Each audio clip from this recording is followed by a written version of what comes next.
2 Chroniques, chapitre 25. Amathia devint roi à l'âge de 25 ans et il régna 29 ans à Jérusalem.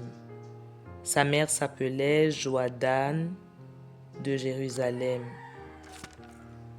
Il fit ce qui est droit aux yeux de l'Éternel, mais avec un cœur qui n'était pas entièrement dévoué.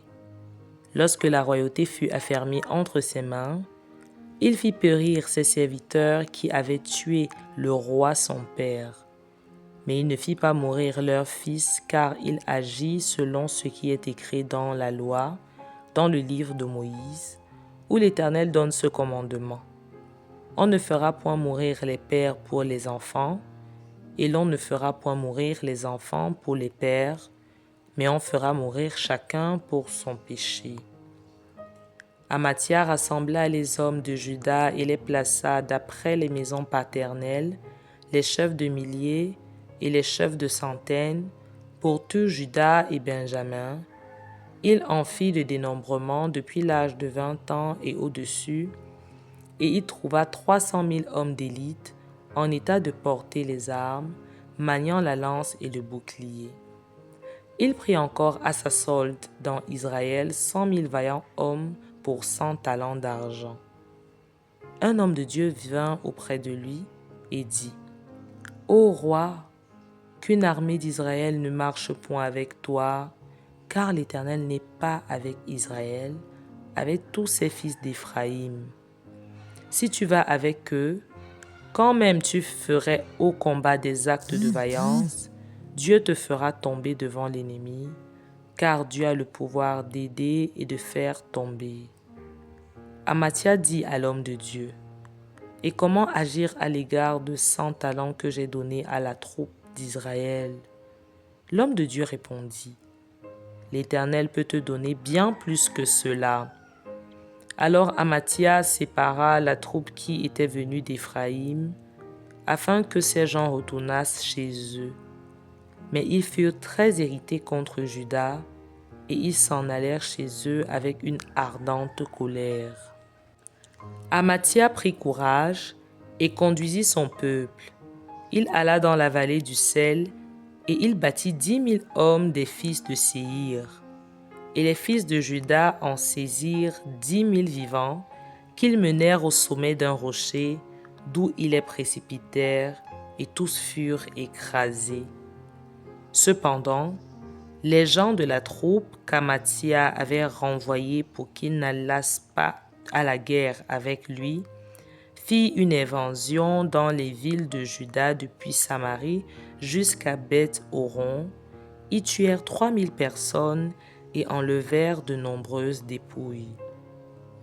Lorsqu'Amathia fut de retour après la défaite des Édomites, il fit venir les dieux des fils de Séhir et les établit pour Dieu.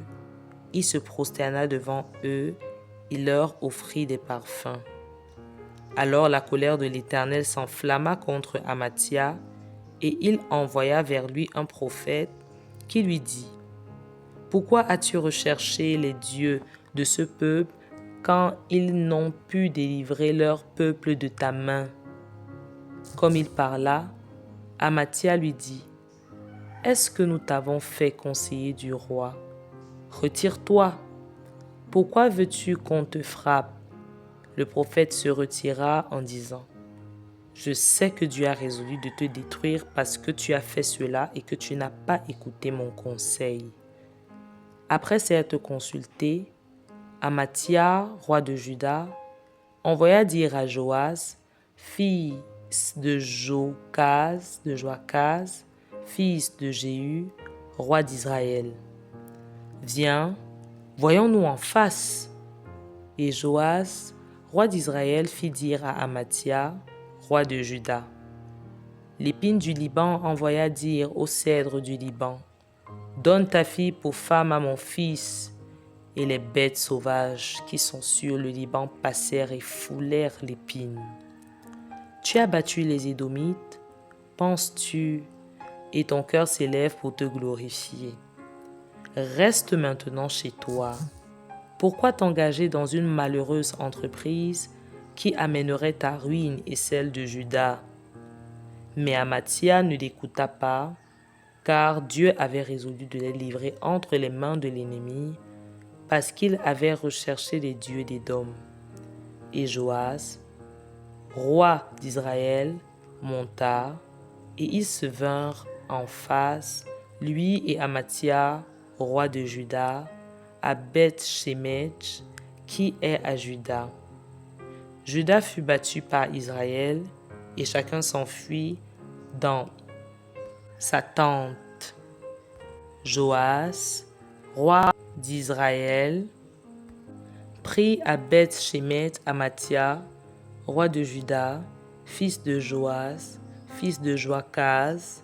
Il l'amena à Jérusalem et fit une brèche de 400 coudées dans la muraille de Jérusalem, depuis la porte d'Éphraïm jusqu'à la porte de l'angle. Il prit tout l'or et l'argent et tous les vases qui se trouvaient dans la maison de Dieu, chez Obed-Édom, et les trésors de la maison du roi. Il prit aussi les otages et il retourna à Samarie. Amathia, fils de Joas, roi de Juda, vécut 15 ans après la mort de Joas, fils de Joachaz, roi d'Israël. Le reste des actions d'Amathia, les premières et les dernières, cela n'est-il pas écrit dans le livre des rois de Juda et d'Israël? Depuis qu'Amathia se fut détourné de l'Éternel, il se forma contre lui une conspiration à Jérusalem, et il s'enfuit à Lachis, maison où on le poursuivit à Lachis, où on le fit mourir. On le transporta sur des chevaux et on l'enterra avec ses pères dans la ville de Juda.